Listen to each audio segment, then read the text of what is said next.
गणपते नमः। गौरी गजानन जय जय श्री गणेशाय नमो नमः। वक्रतुंड महाकाय सूर्यकोटि संप्रभा निर्विघ्नं मय देव शुभकार्येषु सर्वदा। जय जय श्री गणेशाय नमो नमः। तुमेव माता च पिता तुमेव बंधु सखा तुमेव विद्याधर्म तुमेव सर्व मम देव तुम्हारी सदा जय जयकारो हर हर महादेव सदा जय जयकारो। ओम जय जय श्री गणेशाय नमो नमः। जय जय सदा जय जयकारो हर हर महादेवाय नमो नमः। जय जय अखंडानंद बोधाय शिष्य संताप हरणे सच्चिदानंद रूपाय तस्मै श्री गुरुवे नमः। अखंड मंडलाकारं व्याप्तेन चराचरं पददर्शितेन तस्मै श्री गुरुवे नमः। अज्ञानतिमिरान्धस्य ज्ञानाञ्जनशलाकया चक्षुरुन्मीलितं तस्मै श्री गुरुवे नमः। गुरुर्ब्रह्मा गुरुर्विष्णु गुरुर्देवो महेश्वरा गुरुर्साक्षात् परब्रह्म तस्मै श्री गुरुवे नमः। मुनि सदा जय जयकारो गुरु महाराज में सदा जय जयकारो। कंठे यस्य विराजते हे गरलम गंगा जलम मस्तके वामे अंग गिरिराज राज तन एजा भवानी पतियं नंदेश कंद कलिराज सहित श्री विश्वनाथ प्रभुआ काशी मंदिर स्थितो खिल गृहाजात सदा मंगलम। कपूर गौरम करुमुतारम संसार सारम भुजगेन्द्रहारम सदा वसंतम हृदयारविंदे भवम भवानी सहितम नमामि। करिदंडमत सप्रेम द्विज शिव सन्मुख कर जोरी विनायक लत गद गद समुझ घोरी गति मोरी। हर हर महादेव तुम्हें सदा जय जयकारो। हे नीलकंठ महादेव तुम्हें सदा जय जयकारो। राम राम की लूट है लूट सके तो लूट काल समय पछताएगा जब प्राण जाएंगे छूट। रोसिया बल रामचंद्र की जय पवन पुत्र हनुमान की जय। हर हर महादेव तुम्हें सदा जय जयकारो।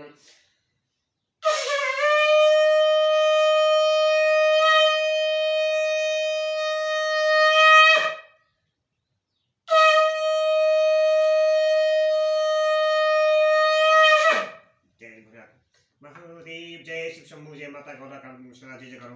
हे नीलकंठ महादेव सदा जय जयकारो। हर हर महादेव हर हर महादेव हर हर महादेव हर हर महादेव हर हर सदा जय जयकारो नीलकंठ। ओम नमः शिवाय ओम नमः शिवाय ओम नमः शिवाय ओम नमः शिवाय। हे माँ सरस्वती देवी तुम्हें सदा जय जयकारो। हे नीलकंठ महादेव तुम्हें सदा जय। हे माता गौरा पार्वती सदा जय। हर हर महादेव शंभु विनाशिनी मंगलकारी नमस्ते। मैं YouTube चैनल के माध्यम से श्री श्री महापुराण कथा सुना रहा हूँ। जो कल कथा मैंने सुनाई थी रुद्र संहिता से उमा देवी उमा का हिमावान के हृदय में तथा मैना के गर्भ में आना और गर्भावस्था देवी का देवताओं स्वतंत्र इनका दिव्य रूप प्रादुर्भाव माता मैना से बातचीत तथा नवजात कन्या में रूप में परिवर्तित होना जो कल कथा मैंने सुनाई है YouTube माध्यम से। जो आज मैं कथा सुनाने जा रहा हूँ श्री महापुराण कथा रुद्र संहिता से अध्याय 7-8 से।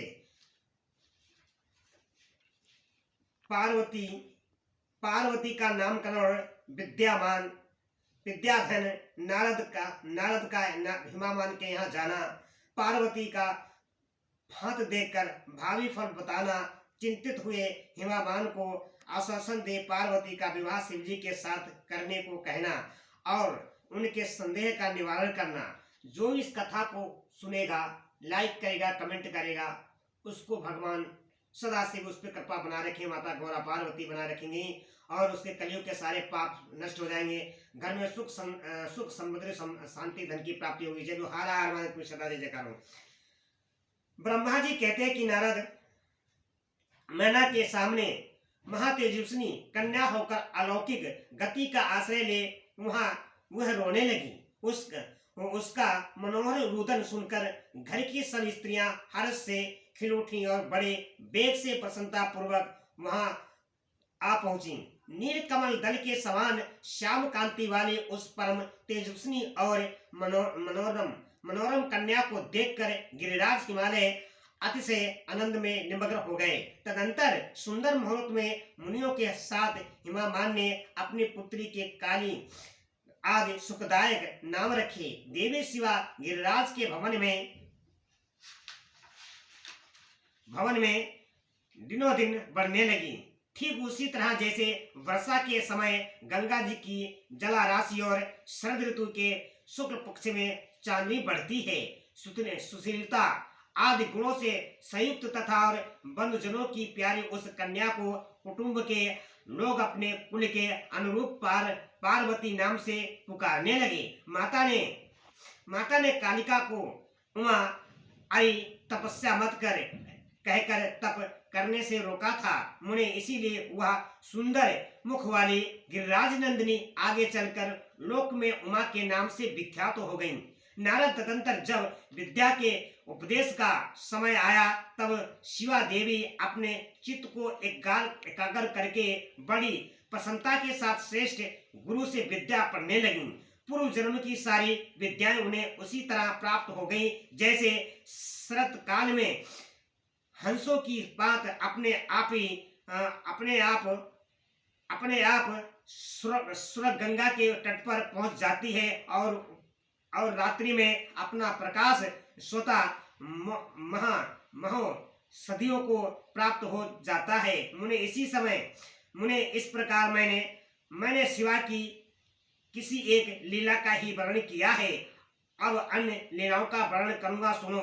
एक समय की बात है, तुम भगवान शिव की प्रेरणा से प्रसन्नता पूर्वक हिमाचल के घर गए। मुने तुम शिव तत्व के ज्ञाता और उनकी लीला के जानकारों में श्रेष्ठ हो। नारद गिरिराज हिमालय ने तुम्हें घर पर आया देख प्रणाम करके तुम्हारी पूजा की और अपनी पुत्री को बुलाकर उनसे तुम्हारे चरणों में प्रणाम करवाया। मुनीश्वर फिर स्वयं ही तुम्हें नमस्कार करके हिमाचल ने अपने सौभाग्य की सराहना की और अत्यंत मस्तक झुका हाथ जोड़कर तुमसे कहा।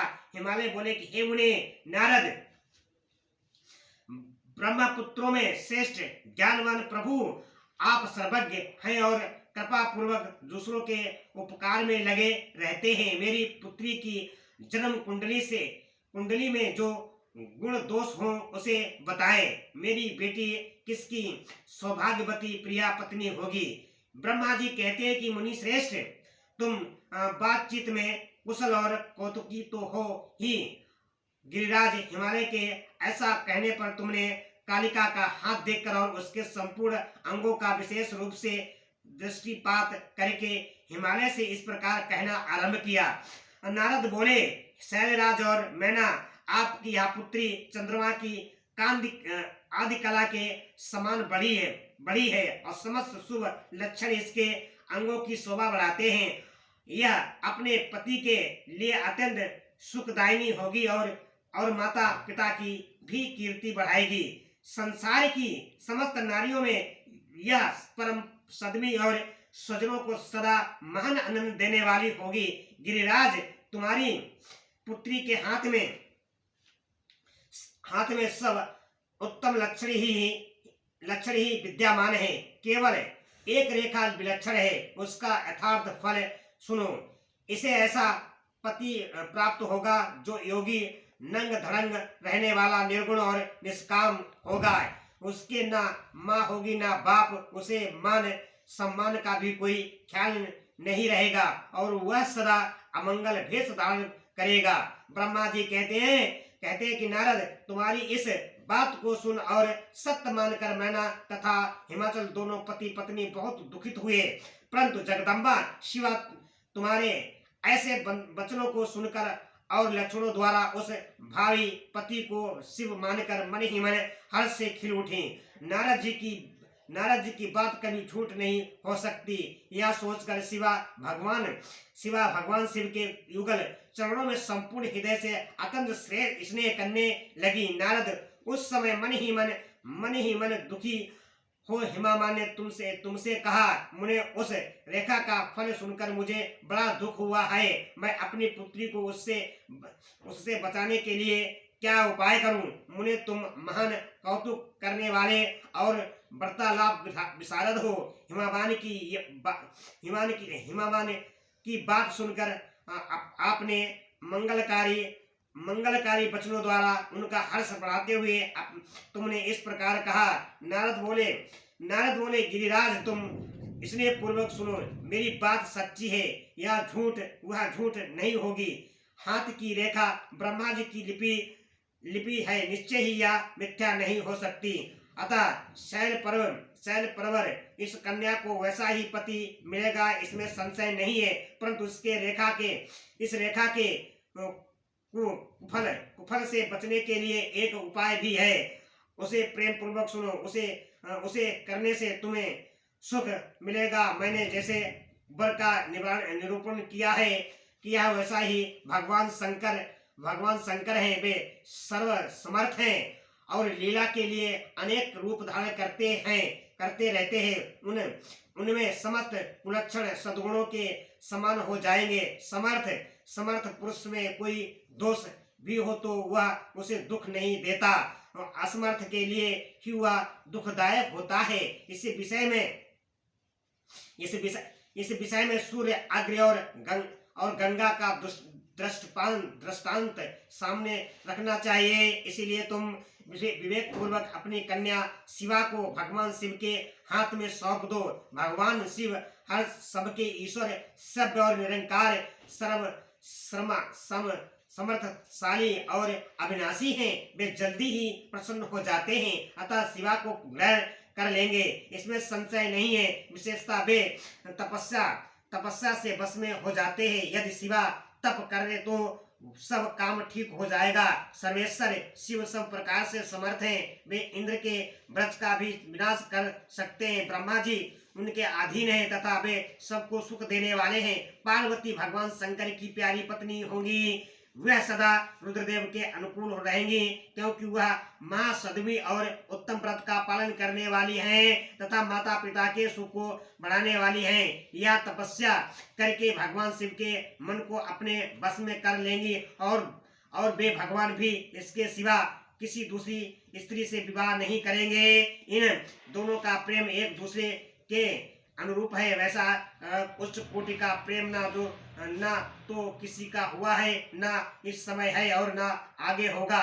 गिरिश्रेष्ठ, इन्हें देवताओं के कार्य करने हैं। उनके जो काम नष्ट प्राय हो गए हैं, उन सबका इनके द्वारा पुनः उजीवन या उद्धार होगा। आद्रराज आपकी कन्या को पाकर ही जय वासुदेव पाकर ही भगवान हर अद्र नारेश्वर होंगे। इन दोनों का पुनः हर्ष पूर्वक मिलन होगा। आपकी यह पुत्री अपनी तपस्या के प्रभाव से सर्वेश्वर महेश्वर को संतुष्ट करके उनके शरीर के आधे भाव को अपने अधिकार में कर लेंगी। उनका अर्धांग बन जाएंगी। गिरिश्रेष्ठ, तुम्हें अपनी यह कन्या भगवान शंकर के सिवा दूसरे किसी को नहीं देनी चाहिए। यह देवताओं का गुप्त रहस्य है, इसके कभी प्रकाशित नहीं करना चाहिए। हिमालय ने कहा कि ज्ञानी मुनि नारद, मैं आपको एक बात बता रहा हूँ, उसे प्रेम पूर्वक सुनिए और आनंद का अनुभव कीजिए।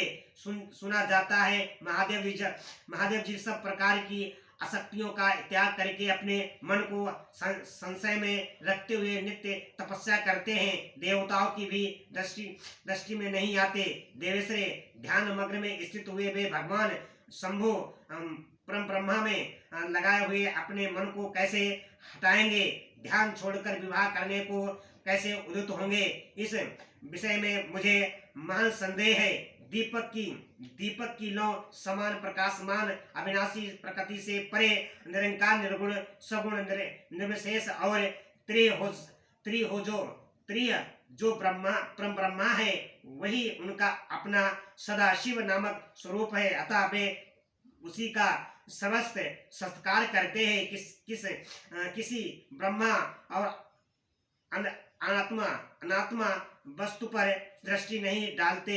मुने यहाँ आए हुए किन्नरों के मुख से उनके विषय में नित्य ऐसी ही बात सुनी जाती है। क्या वह बात मिथ्या ही है? विशेषता यह बात भी सुनने में आती है कि भगवान हर ने पूर्व काल में सती के समक्ष एक प्रतिज्ञा की थी। उन्होंने कहा था कि दक्ष कुमारी प्यारी सती, मैं तुम्हारे सिवा दूसरी किसी स्त्री का अपनी पत्नी बनाने के लिए ना वर्ण करूंगा, ना ग्रहण, यह मैं तुमसे सत्य कहता हूँ। इस प्रकार सती के साथ उन्होंने पहले ही प्रतिज्ञा कर ली है। अब सती के मर जाने पर वे दूसरी किसी स्त्री को कैसे ग्रहण करेंगे। यह बात सुनकर नारद ने कहा कि महामते गिरिराज, इस विषय में तुम्हें चिंता नहीं करनी चाहिए। तुम्हारी यह पुत्री काली ही पूर्व काल में दक्ष कन्या सती हुई थी। उस समय इसी का सदा सर्वमंगलदायी सती नाम था। वे सती दक्ष कन्या होकर रुद्र की प्यारी पत्नी हुई थी। उन्होंने पिता के यज्ञ में अनादर पाकर तथा भगवान शंकर का भी अपमान हुआ देख क्रोध पूर्वक अपने शरीर को त्याग दिया था। वे ही सती फिर तुम्हारे घर में उत्पन्न हुई है। तुम्हारी पुत्री साक्षात जगदम्बा शिवा है या पार्वती भगवान हरि की पत्नी होंगी, इसमें संशय नहीं है। नारद ये सब बातें सुनकर हिमामान को विस्तार पूर्वक बताई। पार्वती का वह पूर्व रूप और चरित्र प्रीत को बढ़ाने वाला है। काली के उस संपूर्ण वृतांत को तुम्हारे मुख से सुनकर हिमाबान बड़ी अपनी पत्नी और पुत्र के साथ तत्काल संदेह रहित हो गए। इसी तरह तुम्हारे मुख से अपनी उस पूर्व कथा को सुनकर काली ने लज्जा के मारे मस्तक झुका लिया और उसके मुख पर मंद मुस्कान की प्रभा फैल गई। गिरिराज हिमालय पार्वती के उस चरित्र को सुनकर उसके माथे पर हाथ फेरने लगे और मस्तक सुनकर उसे अपने आसन के पास ही बैठा लिया। नारद इसके पश्चात तुम उसी क्षण प्रसन्नता पूर्वक स्वर्गलोक को चले गए और गिरिराज हिमामान भी मन ही मन मनोहर आनंद युक्त हो अपने सर्व संपत्तिशाली और भवन में प्रशिष्ट हो गए। भोलेनाथ की सदा जय जयकारो, हर हर महादेव की सदा जय जयकारो। मैंने गौरा पार्वती हिमाचल का जन्म नामकरण की कथा सुनाई है और शिव के साथ कैसे विवाह होगा नारद ने बताया है। जो भी कथाएं सुनेगा, लाइक करेगा, कमेंट करेगा, उसको भगवान सदाशिव, माता गौरा पार्वती उस पर सदा कृपा बनाए रखेंगे। हर हर महादेव तुम्हें सदा जय जयकारो। ओम नमः शिवाय, ओम नमः शिवाय, ओम नमः शिवाय, ओम नमः शिवाय, ओम नमः शिवाय, नमः शिवाय।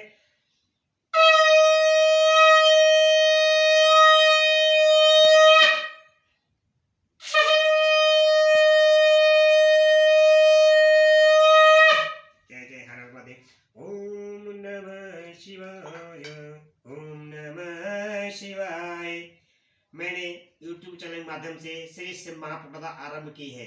जो भी भक्तजन इस कथा को सुनेगा, लाइक करेगा, कमेंट करेगा, उसके घर के सारे दुख दूर भाग जाएंगे।